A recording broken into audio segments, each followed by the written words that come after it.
Assalamualaikum warahmatullahi wabarakatuh. Kami dari kelompok 5 Kriptografi B akan mempresentasikan progres final project kami dengan ide penerapan digital signature pada file gambar. Kelompok kami yang pertama ada Ahmad Zaki, NLP 061012, Abdul Aziz, NLP 061027, saya Sulistia, NLP 061034, Fatima Aulia, NLP 061048, dan Abdul Haris, NLP 01056. Adapun latar belakang dari ide kami yaitu dengan semakin berkembangnya teknologi, sangat mudah bagi seseorang untuk membagikan karya digital mereka melalui sosial media. Hal ini mendorong generasi muda untuk terus berkarya dan menghasilkan karya-karya yang lebih baik untuk dibagikan kepada masyarakat. Dengan demikian, seseorang dapat dengan mudah untuk memperoleh ketenaran dengan membagikan suatu karya. Namun, tak jarang ada pihak-pihak tertentu yang menginginkan ketenaran tersebut tanpa kemampuan yang memadai, sehingga mereka mencuri karya orang lain dan mengaku-ngaku bahwa karya tersebut adalah milik mereka. Oleh karena itu, proyek ini dibuat untuk mengeksplor penerapan digital signature dengan menyisipkan tanda kepemilikan seseorang akan suatu karya seni digital. Selanjutnya, implementasi proyek. Pada proyek ini digunakan teknik digital signature dengan nama pemilik karya sebagai objek yang dienkripsi dan jadikan signature. Selanjutnya, digital signature akan disisipkan ke dalam file gambar. Adapun tahapannya adalah sebagai berikut. Pertama, mengubah nama pemilik karya menjadi digital signature dengan algoritma RSA. Yang kedua, hasil enkripsi akan dihash menggunakan hash function SHA-256. Yang ketiga, hasil dari RSA dan SHA-256 akan disisipkan ke dalam file gambar. Dalam proyek ini, kami menggunakan beberapa algoritma, diantaranya yaitu algoritma RSA, algoritma SH256. Di sini kami juga menggunakan steganografi dengan metode LSB. Dan terakhir ada watermarking. Baik, di sini saya Fatima Aulia akan menjelaskan mengenai progres dari algoritma RSA yang kami gunakan. Algoritma yang kami gunakan di sini kurang lebih sama seperti algoritma RSA yang telah kita pelajari pada perkuliahan kriptografi. Untuk kodenya dapat dilihat, pertama tentu kita mengenerate private key dan public key.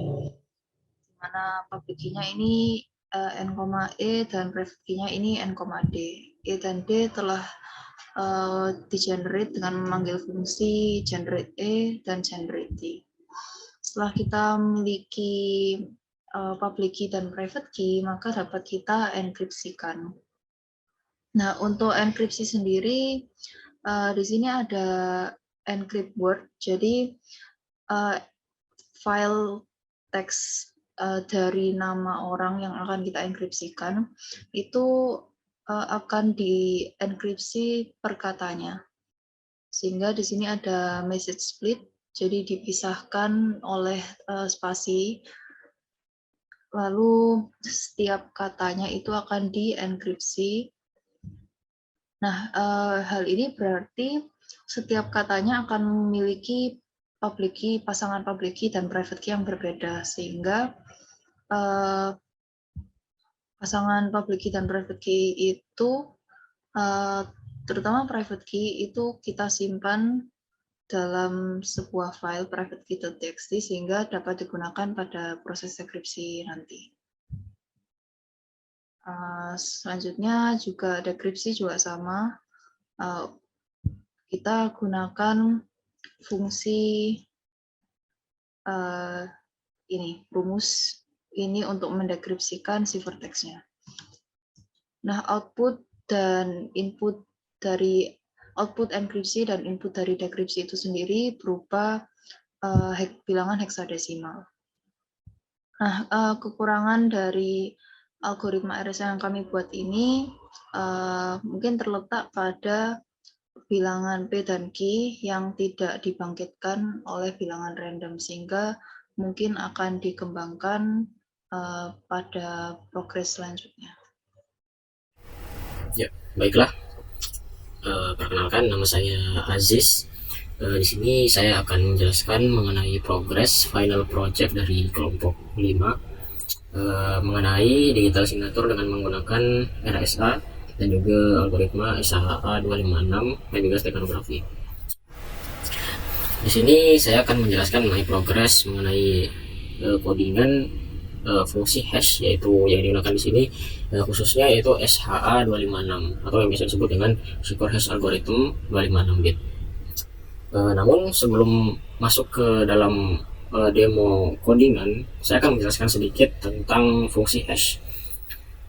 Jadi fungsi hash ini adalah fungsi yang menerima masukan string dengan panjang yang berbeda-beda, sehingga fungsi hash ini akan mengonversinya menjadi string keluaran yang panjangnya tetap.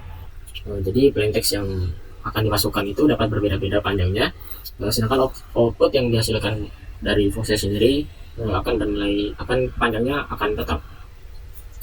Nah, fungsi hash ini ada bermacam-macam. Contohnya adalah salah satunya itu adalah SHA 256. Namun selain SHA 256 ada beberapa jenis, yaitu contohnya adalah SHA 0, juga SHA 1 dan SHA 2. Nah, SHA 256 ini masuk ke dalam kategori SHA 2. Nah, pesan yang telah diubah menjadi message digest ini tidak dapat dikembalikan ke dalam pesan plaintext-nya, sehingga pesan yang berbeda akan menghasilkan nilai hash yang berbeda. Jadi itu adalah salah satu dari sifat fungsi hash. Jadi meskipun plaintext yang dimasukkan adalah sama, yaitu pesannya sama, tetapi nilai hash yang akan dihasilkan itu akan berbeda-beda. Nah, selanjutnya kita akan masuk ke dalam codingan dari fungsi hash 256 ini. Di sini saya menggunakan Python sebagai compiler codingan. Pertama-tama kita akan menjalankan codingan terlebih dahulu. Nah, untuk algoritma dari SHA 256 ini, program ini berjalan. Pertama-tama program akan inisialisasi nilai K, di mana konstanta ini merupakan konstanta yang akan digunakan untuk melakukan komputasi fungsi hash, yaitu fungsi hash 256. Jadi nanti nilai K ini akan digunakan untuk melakukan iterasi pada komputasi fungsi hash. Kemudian di sini akan didefinisikan fungsi generate hash dengan nilai parameter yaitu message, di mana message ini dapat berupa message atau inputnya ini dapat berupa bytes, byte array ataupun jenis string. Nah, setelah kita memanggil generate hash ini, fungsi generate hash ini akan menjalankan beberapa step, yaitu step-step untuk melakukan komputasi SHA 256. Step-step dari fungsi hash 256 ini ada 8 step atau 8 tahap, dimana yang pertama itu sebelum masuk ke tahap pertama, tahap padding, pertama-tama kita akan mengubah terlebih dahulu pesan awal atau plaintext menjadi bentuk binari. Nah, di sini karena message type yang akan diinputkan itu bisa dari bermacam-macam, yaitu bytes, byte array ataupun string object. Nah, ketiga bentuk pesan ini akan diubah ke dalam bentuk binari atau dalam bentuk bit. Nah, kemudian setelah diubah ke dalam bentuk bit, di sini akan dilakukan tahap padding, di mana padding ini merupakan tahap untuk menambahkan bit-bit pengganjal. Contohnya, jika plaintext yang dimasukkan itu panjangnya adalah 64 bit, maka nilai pada tahap padding ini akan dilakukan penambahan bit sepanjang sampai dengan 512 bit. Jadi bit-bit yang akan ditambahkan ini berupa bit 1 pada akhir pesan, dan juga diikuti banyaknya bit 0 sampai dengan panjangnya itu 512 bit. Namun untuk melakukan komputasi itu, nilai 0 yang ditambahkan itu berjumlah sejumlah bit kosong dari panjang pesan awal plaintext sampai dengan jumlah bit itu mencapai 448 bit. Kemudian 64 bit terakhirnya itu akan ditambahkan dengan representasi panjang pesan. Namun panjang pesan itu direpresentasikan ke dalam bentuk binari atau bit dengan panjang 64 bit, sehingga total jumlah plaintextnya itu akan menjadi 512 bit.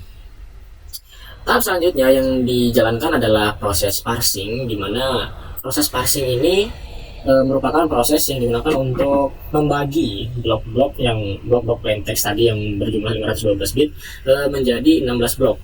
Jadi karena jumlah bloknya itu ada 16, berarti setiap bloknya itu isinya berjumlah 32 bit. Isi dari setiap bloknya itu panjangnya adalah 32 bit. Tahap selanjutnya adalah setting initial hash value, di mana nilai awal dari atau nilai initial hash ini ada 8 initial hash value, di mana ke-8 nilai awal ini sudah sesuai dengan secure hash standar. Jadi secure hash standar signature, jadi telah ditetapkan dari pembuat algoritma SHA-256 ini. Setelah kita menginisialisasi hash value, kemudian akan dilakukan proses komputasi. Nah, komputasi dari SHA-256 ini akan dilakukan iterasi sebanyak 64. Jadi iterasi dilakukan dari I sama dengan 0 sampai dengan I sama dengan 63. Nah, untuk melakukan komputasi SHA-256 ini, kita perlu menginisialisasi nilai A, B, C, D, E, F, G, H yang akan digunakan untuk komputasi SHA-256. Kita inisialisasi nilai awalnya itu menggunakan initial hash value. Jadi kita inisialisasi A sama dengan H0, B sama dengan H1, C sama dengan H2, D sama dengan H3, sampai H sama dengan H7. Nah, kemudian kita akan melakukan iterasi dari komputasi hash function sampai dengan iterasi ke 64. Nah, iterasinya itu adalah sebagai berikut, yaitu yang pertama kita akan menghitung T1, di mana T1 ini sama dengan H ditambah sigma E, di mana sigma E itu perhitungan dari E awal yang tadi kita inisialisasi sebagai H4, kemudian C, H, E, F, G ditambah konstanta, dan juga ditambah persiapan pesan, yaitu sebelum kita melakukan iterasi tadi harusnya kita melakukan message schedule terlebih dahulu untuk digunakan yang akan digunakan untuk menghitung T1.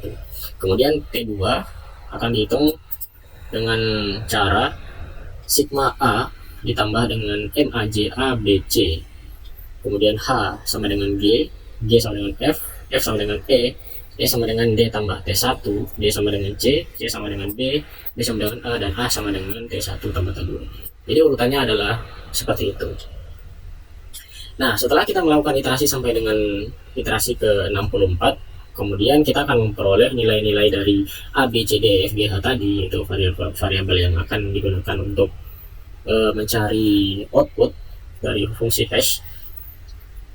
Nah, setelah kita mendapatkan nilai variabel-variabel tadi, kita akan menambahkan variabel-variabel tersebut dengan initial hash value. Jadi untuk memperoleh H0, kita akan menambahkan H0 plus H, untuk H1 plus B, H2 plus C, sampai H7 sama dengan H7 plus H, dimana nilai-nilai H0, H1, H2, H3, H4, H5, H6, H7 ini adalah nilai akhir dari komputasi hash value. Nah, setelah kita mendapatkan nilai-nilai H tersebut, untuk mendapatkan output kita harus menyusun nilai-nilai H tersebut dari H0, H1 sampai dengan H7, sehingga kita peroleh output yang bernilai 256 bit. Nah, ini sebagai contoh, di sini saya menggunakan fungsi generate hash. Nah, di sini saya akan menuliskan nama saya terlebih dahulu.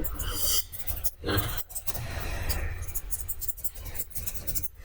nama saya ini merupakan input yang akan diubah bentuknya ke dalam bentuk message digits, yang awalnya adalah berbentuk string. Jadi kita menggunakan fungsi yang tadi sudah kita definisikan, yaitu generate hash. Jadi ketika menjalankan program, nah setelah program berhasil dijalankan, maka output yang dihasilkan adalah message digits dalam bentuk hexadesimal dengan panjang 256 bit.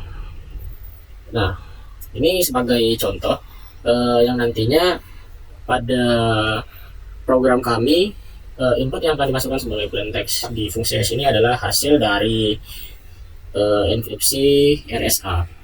Jadi hasil dari enkripsi RSA ini akan digunakan untuk akan dikenakan fungsi hash untuk menghasilkan message digest, yang kemudian message digest ini akan dimasukkan ke dalam gambar yang akan kita gunakan menggunakan steganografi untuk memperoleh digital signature.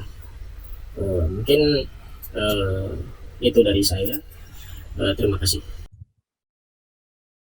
Perkenalkan, saya Zaki, ingin menjelaskan terkait progres final project kami dalam digital signature image file. Nah, di sini saya kebagian jatah untuk membuat dan coding terkait dengan steganografi bersama dengan teman saya Haris. Saya jelaskan terlebih dahulu code-nya. Kita perlu install py.crypto untuk load package-package yang lain. Nah, di sini kita import hashlib, hash library, kemudian dari crypto kita ambil random, kemudian dari crypto.zipper kita ambil AES yang nantinya akan digunakan untuk melakukan kriptografi dengan algoritma AES. Di sini sebenarnya kita menggunakan RSA, tetapi kita coba dulu dengan menggunakan AES seperti yang informasi yang kita dapatkan dari searching. Penjelasan AES mungkin kita bisa lewati saja karena sudah seperti yang sebelumnya, dan kita juga menggunakan RSA. Langsung saja ke sini, kita import sys, kita import struct, kita import library-library yang diperlukan. Kemudian di sini kita definisikan suatu fungsi yang namanya decompose. Fungsi ini bertujuan untuk mendekomposisi file yang akan disisipkan ke dalam foto tadi menjadi rangkaian bit-bit kayak gitu ya. Karena nantinya pada steganografi bit-bit tersebutlah yang akan disisipkan atau mengganti bit terkecil dari setiap pixel, rangkaian bit dalam pixel yang ada, seperti itu. Oke, kita lanjut. Di sini juga ini kita definisikan juga set bit, yang mana ini akan melakukan setting atau menyisipkan bit dari pixel dari file ke pixel gambar yang ada kayak gitu. Kemudian kita definisikan juga function embed, yang mana ini adalah rangkaian function yang nantinya menggunakan setBit dan juga decompose. Nah, di embed ini kita memerlukan input berupa image file, payload. Payload ini adalah file yang akan disisipkan, kemudian password. Password itu dari password yang akan digunakan dalam algoritma AES atau RSA nantinya, seperti itu.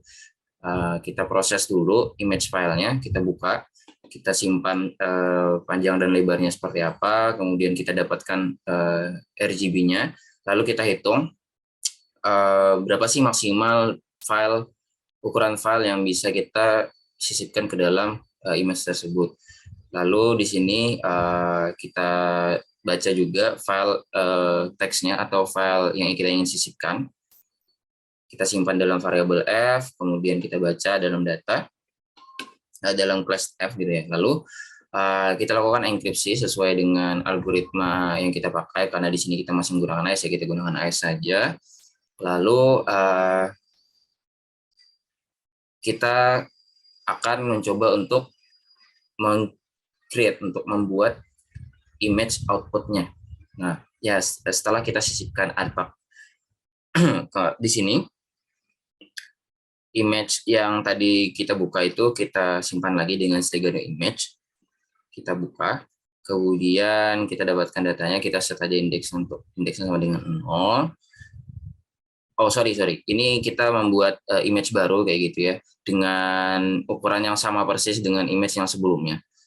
Image yang kita upload nantinya kita gunakan untuk menyisipkan file atau pesan terkhusus tadi, digital signature-nya. Lalu dengan kita lakukan looping untuk setiap pixel, setiap panjang dan lebar yang ada. Lalu di dalamnya kita ingin mengubah, kita ingin set bit-bit yang tadi itu agar tersisipkan pesan yang kita ingin sampaikan atau kita bubuhkan kayak gitu ya, dengan menggunakan set bit yang telah kita definisikan di atas, seperti itu. Kemudian kita simpan foto yang file image yang sudah kita set tadi, kita sisipkan tadi dengan nama file image yang sebelumnya ditambah dengan stego.png dengan format PNG. Dan sampai di situ proses steganografi untuk menghubungkan file ke dalam image itu sudah selesai. Selanjutnya akan dijelaskan oleh teman saya. Terima kasih. Assalamualaikum warahmatullahi wabarakatuh. Kenalkan, saya Harits. Di sini saya akan melanjutkan penjelasan dari teman saya Zaki. Nah, tadi yang dijelaskan oleh Zaki itu kan tentang memasukkan sebuah menyisipkan sebuah teks ke dalam suatu image file ya. Dan tadi kan sudah berhasil untuk diperoleh sebuah image yang sudah disisipkan teksnya tersebut, yaitu steganografinya ya. Nah, sekarang yang akan saya jelaskan adalah bagaimana caranya untuk mengambil pesan yang terdapat dalam suatu steganografi atau suatu hasil dari steganografi. Nah, untuk itu, untuk melakukan hal tersebut, pertama kita perlu mendefinisikan beberapa fungsi ya. Di sini kita ada fungsi assemble, di mana ini nanti akan menggabungkan array dari bits menjadi file biner. Ini nanti akan kita pakai untuk, nanti prosesnya itu ada di extract ini. Jadi mungkin nanti saya jelaskan ini sekaligus menjelaskan extract-nya ya. Jadi di extract ini kita nanti akan mengeluarkan pesan yang tersisipkan dalam image, di mana nanti dengan input file yang akan kita ambil, maksudnya file yang terdapat pesannya, dan out filenya ini adalah nanti nama dari filenya yang akan mengeluarkan pesannya gitu ya. Contohnya ini itu nanti kayak path untuk image-nya, ini adalah path untuk output-nya nanti. Pesannya itu nanti akan dikeluarkan di situ. Dan ini password yang digunakan untuk memasukkan pesannya tadi. Oke, nah tadi pertama kita nanti akan memasukkan ini dulu ya, memasukkan image-nya ya. Dan kemudian kita nanti akan peroleh ukurannya, di mana nanti kita akan mengubahnya menjadi data-data, menjadi image array-nya ya. Dan kemudian nanti di sini kita cetak ukurannya. Terus nanti setelah mendapatkan image array-nya, kita akan menyusun matriks dari bit-bit bit-bit image-nya. Jadi di sini kita menggunakan get pixel ya, untuk nanti diperoleh setiap pixelnya dalam bentuk array V gitu. Nah, kemudian nanti setelah kita peroleh V yang sudah lengkap tadi, nah kita assemble menjadi kumpulan data. Jadi tadi assemble ini menyatukan dari, ini tadi kan array bit ya, menjadi suatu file menggunakan assemble. Nanti data out-nya ini filenya.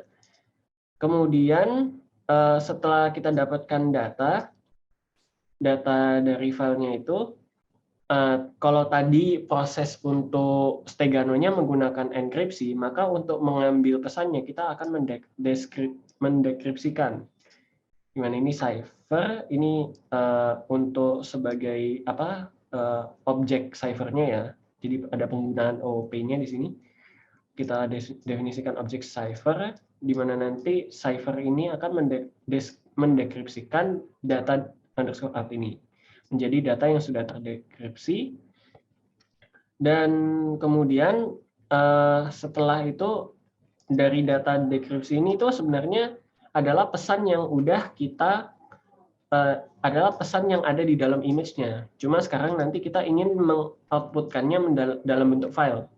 Dan proses ini adalah yang menuliskan pesan tersembunyi tadi ke dalam suatu file. Oke. Sehingga nanti akan mencetak bahwa prosesnya sudah sukses. Gitu. Nah, kemudian selain untuk mengambil pesan yang tersembunyi dalam image, kita juga dapat menganalisa menganalisa steganografinya, di mana kita akan menggunakan mendefinisikan fungsi analyze dengan inisialisasi block size-nya nanti 100. Pertama kita buka dulu filenya, simpan ukurannya, kemudian kita convert lagi ke data array, image array ya, ini image array. Kemudian kita simpan juga pixel-pixelnya, pixel RGB-nya seperti ini. Ini juga. Kemudian setelah itu sebenarnya dari ini rata-rata dari itunya ya, rata-rata dari pixel-pixel tadi itu nanti akan dibentuk suatu plot. Nah, jadi untuk menganalisanya ini tuh hanya tujuan menganalisa ini itu nanti kita akan menganalisa gambar sebelum dilakukan steganografi, dan kita juga akan menganalisa gambar setelah steganografi, sehingga nanti kita akan melihat perbedaan bahwa ternyata grafik dari plot yang sebelum di steganografi itu akan mengalami perubahan setelah di steganografi, dan itu menunjukkan bahwa image yang original telah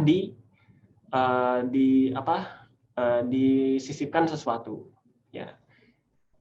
Sekian itu progres dari kami.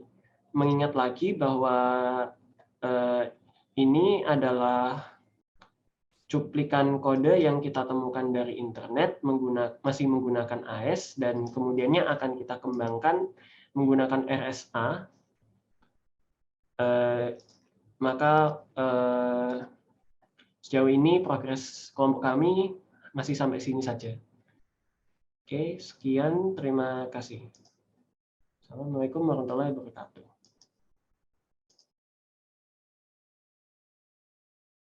Sekian presentasi progres final project kami. Wassalamualaikum warahmatullahi wabarakatuh.